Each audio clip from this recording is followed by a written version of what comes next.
ক্ষমতা নয়, জনতাই আমাদের বৈধতা। চট্টগ্রাম প্রমাণ করেছে চট্টগ্রামের জনগণই আমাদের বৈধতা। প্রিয় সংগ্রামী বন্ধুগণ, আমরা জানি চট্টগ্রাম আজকের নগরী নয়। চট্টগ্রাম যুগ যুগ ধরে ইতিহাসের পাতায় পাতায় বাংলাদেশকে সমৃদ্ধ করে আসছে, এই বদ্বীপকে সৃষ্টি করে আসছে। চট্টগ্রাম বিদ্রোহের নগরী, বারবার বিদ্রোহ হয়েছে। জুলাই গণঅভ্যুত্থানে চট্টগ্রাম সাহসী ভূমিকা রাখবে, এ আমাদের কাছে নতুন কিছু নয়। আমরা জানি চট্টগ্রামের সেই সিপাহী বিদ্রোহের কথা, হাবিলদার রজব আলী সাহসিকতার সাথে এইখানে সিপাহী বিদ্রোহের সূচনা ঘটিয়েছিল। আমরা জানি সূর্য সেন এবং প্রীতিলতার কথা। আমরা জানি 1971 সালে এই চট্টগ্রাম থেকেই মেজর জিয়া স্বাধীনতার ঘোষণা দিয়েছিলেন। এই চট্টগ্রামের কালুরঘাট থেকে এই স্বাধীনতার ঘোষণা এসেছিল। ফলে চট্টগ্রাম আমাদের স্বাধীনতার দুয়ার, আমাদের সার্বভৌমত্বের দুয়ার। প্রিয় সংগ্রামী বন্ধুগণ, এই চট্টগ্রাম নগরী দিয়ে, এই বন্দর দিয়ে আরব বণিকদের মাধ্যমে বাংলাদেশে ইসলাম ধর্ম প্রবেশ করেছিল। ইসলাম সাম্য, ইনসাফ এবং মানবতার বার্তা নিয়ে এই চট্টগ্রাম দিয়ে নদীমাতৃক বাংলাদেশে প্রবেশ করেছিল, বিস্তৃতি লাভ করেছিল। ফলে চট্টগ্রামকে বলা হয় ইসলামের প্রবেশদ্বার, ইসলামের দরজা। আমরা এসেছি এই 12 আউলিয়ার চট্টগ্রামে। চট্টগ্রাম বহু সংস্কৃতি, বহু ভাষার নগরী। এই চট্টগ্রামে বহু জাতি, বহু সম্প্রদায় যুগ যুগ ধরে সম্প্রীতির সাথে বাস করে আসছে। বাংলাদেশের একমাত্র কসমোপলিটান নগরী হচ্ছে এই চট্টগ্রাম। বাংলাদেশের অর্থনীতির লাইফলাইন হচ্ছে এই চট্টগ্রাম, বাণিজ্যের লাইফলাইন হচ্ছে এই চট্টগ্রাম। কিন্তু আমরা জানি, আমরা দেখছি চট্টগ্রামকে নিয়ে নানা ষড়যন্ত্র হচ্ছে। নানান পরশক্তি চট্টগ্রামের দিকে চোখ তুলে তাকাচ্ছে। আমরা হুঁশিয়ার করতে চাই, চট্টগ্রাম বাংলাদেশের জাতীয় নিরাপত্তার অংশ। চট্টগ্রাম বাংলাদেশের সার্বভৌমত্বের ভিত্তি। চট্টগ্রামকে যদি চট্টগ্রামের দিকে কেউ চোখ তুলে তাকায়, সমগ্র বাংলাদেশ একসাথে বিদ্রোহ ঘোষণা করবে।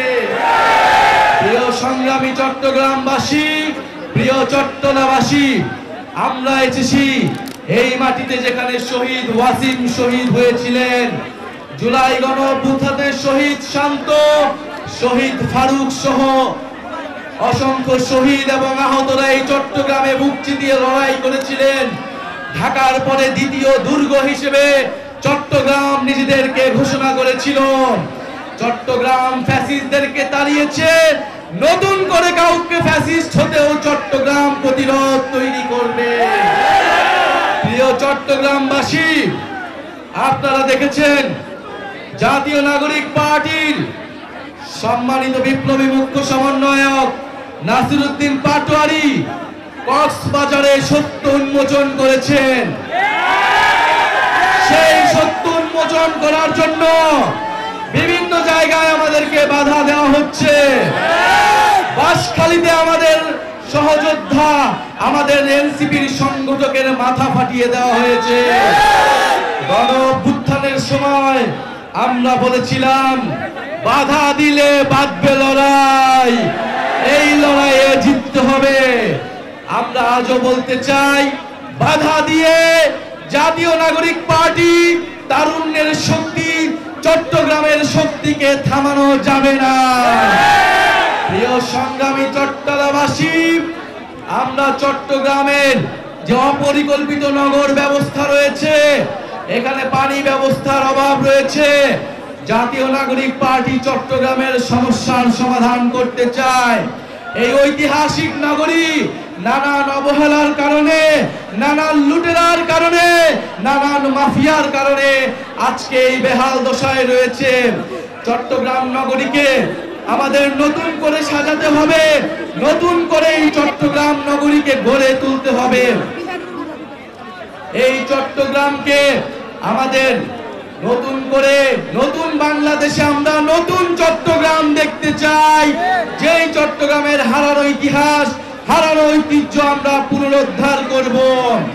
সংগ্রামী চট্টগ্রামবাসী, আমরা জাতীয় নিরাপত্তা সার্বভৌমত্বের জন্য চট্টগ্রামকে বাংলাদেশের সবচেয়ে গুরুত্বপূর্ণ অঞ্চল মনে করি।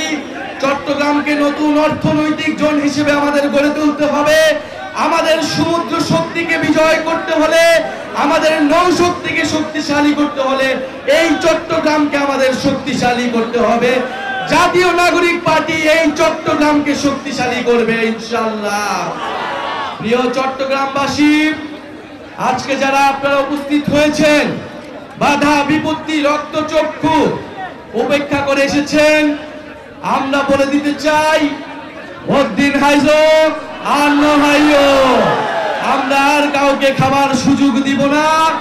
আমরা এই চট্টগ্রামকে জনগণের চট্টগ্রাম, নাগরিকের চট্টগ্রাম হিসেবে ঘোষণা করলাম। চট্টগ্রামকে আমরা গুটি কয়েক পরিবারের কাছে ছেড়ে দিব না। আমরা বলেছি এখানে পাহাড়ি, বিহারি, হিন্দু, মুসলমান সকল জনগোষ্ঠীর অধিকার রক্ষা করতে হবে, সকল সম্প্রদায়ের মর্যাদা রক্ষা করতে হবে। চট্টগ্রামকে বহু ভাষা, বহু সংস্কৃতির নগর হিসেবে প্রতিষ্ঠা করতে হবে। চট্টগ্রামবাসী কি স্লোগান দিবে? ক্ষমতা না জনতা, ইয়া প্রশ্ন সংগ্রাম,